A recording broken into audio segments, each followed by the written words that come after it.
신앙생활을 하다 보면 불현듯 이런 외로움과 질문이 밀려올 때가 있습니다.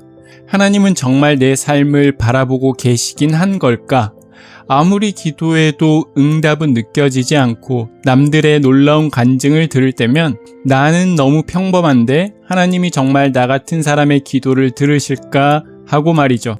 하나님과 나 사이에 마치 거대한 벽이 있는 것처럼 기도가 답답하셨던 적 다들 한 번쯤 있으실 겁니다. 오늘 이 영상을 끝까지 보신다면 3400년 전 광야 한 가운데에서 선포된 출애굽기의 아주 낯선 율법의 사실이 하나님이 당신이란 존재를 얼마나 소중하게 가슴에 품고 계시는지 보여주는 가장 뜨겁고 절절한 사랑의 고백이었음을 성경 말씀을 통해 정확히 깨닫게 되실 겁니다. 안녕하세요. 세상의 무대 위에 하나님의 말씀을 던지다 무대 위에입니다. 성경을 보면 구약시대의 죄로 물든 인간은 거룩하신 하나님이 계신 성막 안으로 감히 나아갈 수 없었고 허락 없이 들어간 자는 죽임을 당했습니다.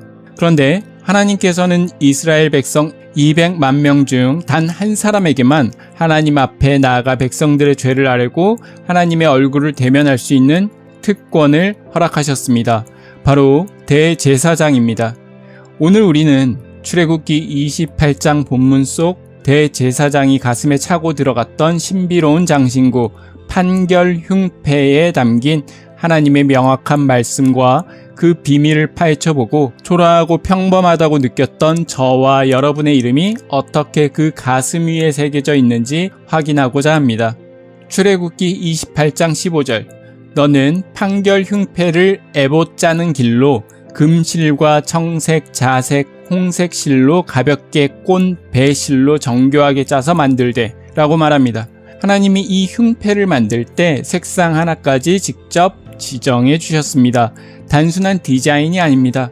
성경 전체를 관통하는 구속사적 관점에서 이 색상들은 훗날 이 땅에 오실 구원자 예수 그리스도의 성품과 사역을 완벽히 예표합니다.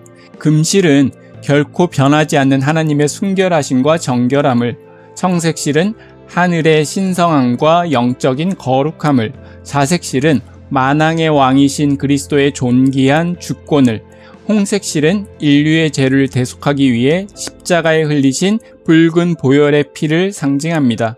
출애굽기 28장 21절에 이 보석들은 이스라엘 아들들의 이름대로 12이라 보석마다 12지파의 한 이름씩 도장을 새기는 법으로 새기고 이 구원자의 색으로 짜인 천 위에 하나님은 12개의 보석을 박으라고 하셨습니다.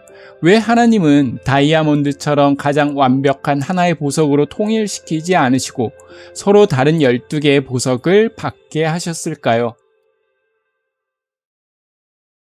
보석의 빛깔과 가치가 모두 다르듯 오늘 하나님의 교회 안에 모인 우리들의 모습도 다릅니다. 성격도 다르고 신앙의 깊이도 다르고 살아온 삶의 배경도 다르죠. 때로는 내 기준과 너무 달라 불편하고 이해하기 힘든 성도들도 있을 겁니다. 그러나 이 12개 보석의 위대한 공통점은 모두가 대제사장의 가슴 흉패 위에 동일하고 굳건하게 고정되어 있다는 점입니다. 혹시 교회 안에서 나와 성격이 맞지 않는다고 누군가를 판단하고 거부하지는 않으셨습니까? 혹은 교회는 이런저런 교회가 되어야 한다며 이런 사람들과 함께 있어야 한다며 정치 세계처럼 같은 색만 고집하고 있지는 않으십니까? 하나님은 완벽한 한 종류의 보석만을 모아놓지 않으셨습니다. 에메랄드도 황옥도 홍보석도 각자의 빛깔 그대로 그분의 가슴 위에서 존귀하게 빛나고 있습니다. 예수 그리스도의 보혈로 구원받는 우리의 모습은 다를지라도 주님 안에서 단 하나의 거룩한 공동체, 즉 영적 유니티를 이루어야 합니다. 그리고 그 공동체는 나의 생각과 성격이 아니라 예수님 안에서 하나가 되는 다양성의 모습을 가지고 있는 게 맞는 겁니다. 그들의 모습은 틀린 게 아니라 다른 것이니까요. 맞습니다. 교회 공동체에 나에게 상처를 주는 성도들도 있겠죠. 하지만 그들조차도 그리스도께서 가슴에 품으신 보석임을 인정하고 서로의 다름을 사랑으로 품어주는 것이 그리스도의 사랑이 아닐까요? 그리고 교회는 원래 그렇게 다른 사람들이 모여 있지만 하나의 믿음, 하나님을 향한 믿음으로 함께 나아가는 장소가 아닐까요? 출애굽기 28장 29절 아론이 성소에 들어갈 때에는 이스라엘 아들들의 이름을 기록한 이 판결 흉패를 가슴에 붙여 여호와 앞에 영원한 기념을 삼을 것이니라.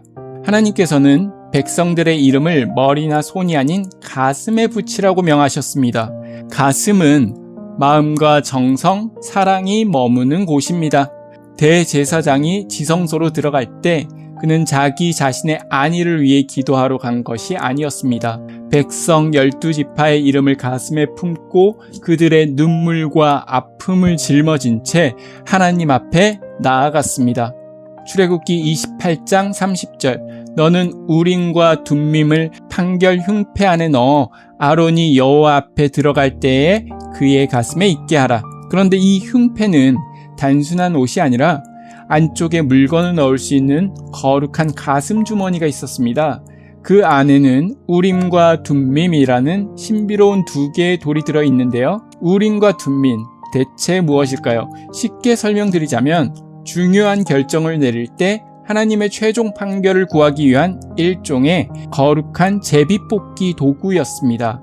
예를 들면 국가적 결정이나 중대한 결정을 내려야 할 때 하나님, 지금 저 블레셋 군대와 전쟁을 하러 나아가야 합니까? 라고 물어볼 때 그럼 대제사장은 가슴 주머니에 손을 넣어 두 개의 돌 중 하나를 꺼냈습니다. 학자들과 사무엘상 14장의 기록에 따르면 우림이 나오면 yes, 나아가라, 긍정의 승인을 뜻했고 둠밈이 나오면 no, 기꺼이 멈춰서라, 부정의 경고를 뜻했습니다. 이스라엘 민족이 이렇게 중대사안의 제비뽑기로 결정하는 것은 인간의 얕은 계산이나 지도자의 독단으로 결정하는 것이 아니라 오직 빛이시오, 완전하신 하나님의 인도하심만 따르겠습니다 라는 고백이었습니다.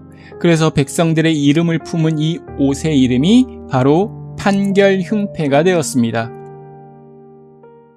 우리의 일상을 한번 돌아보죠. 아침 일찍 빼곡한 지하철에 몸을 싣고 출근하는 직장인, 고된 노동으로 어깨가 처진 일터의 가장, 온종일 몸이 부셔져라 가정을 돌보는 부모님들, 때론 너무 지치고 피곤해서 진짜 다 내려놓고 그만두고 싶다는 생각이 턱끝까지 차오를 때가 있습니다.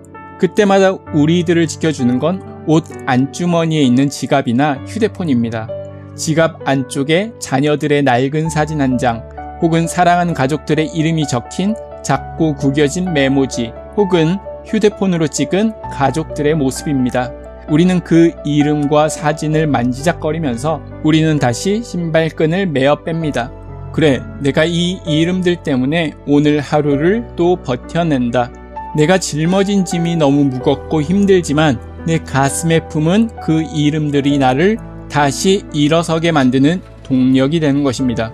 구약의 대제사장이 12지파의 이름이 새겨진 흉패를 가슴에 붙이고 거룩하신 하나님 앞으로 들어갈 때의 마음이 바로 이러했습니다. 자기 자신의 성공이나 유익을 위해 나아간 것이 아니었습니다. 자기의 목숨을 걸고 가슴에 품어야 할 백성들의 생명과 그 아픔의 짐을 가슴 안주머니에 품고 하나님 앞에 흘린 중보의 눈물이었습니다. 마태복음 27장 51절에 보면 이에 성소 휘장이 위로부터 아래까지 찢어져 둘이 되고 땅이 진동하며 바위가 터지고, 구약 시대에는 이 엄청난 특권을 가질 수 있던 사람이 200만 명 중 단 한 사람이었습니다. 그러나 2000년 전 참된 대제사장이신 예수 그리스도께서 십자가에서 피 흘려 죽으심으로 하나님과 우리 사이를 막고 있던 성소의 휘장을 위에서 아래로 완전히 찢어버리셨습니다.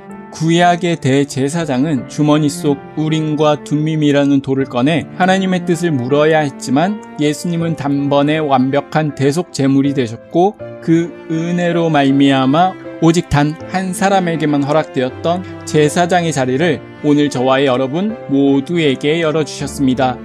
베드로전서 2장 9절에 보면 그러나 너희는 택하신 족속이요 왕같은 제사장들이요 거룩한 나라요 그의 소유가 된 백성이니 이는 너희를 어두운 데서 불러내어 그의 기이한 빛에 들어가게 하신 이의 아름다운 덕을 선포하게 하려 하심이라.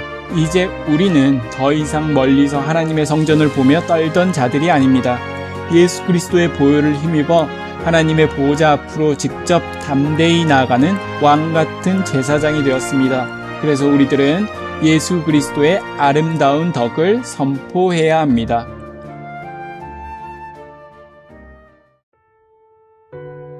오늘 하나님은 화면 너머에 계신 당신에게 묻고 계십니다.